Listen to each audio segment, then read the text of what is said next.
ಸಾಯಿರಾಮ್. ಶುಭೋದಯ ನನ್ನ ಮಗುವೇ, ನಿನಗೆ ತಿಳಿದಿರುವ ಕೆಲಸವನ್ನು ಮಾಡು.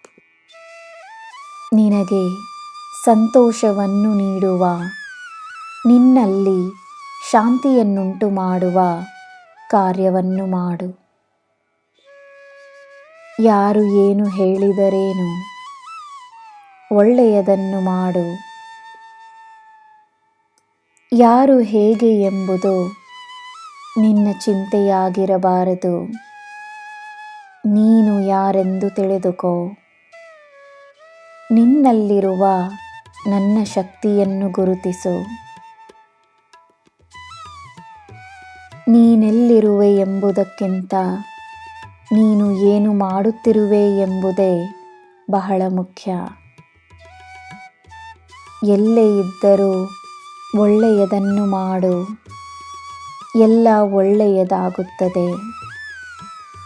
ನಿನ್ನ ದಿನ ಶುಭವಾಗಿರಲಿ. ಸರ್ವಂ ಸಾಯಿಮಯಂ. ಜೈ ಸಾಯಿರಾಮ್.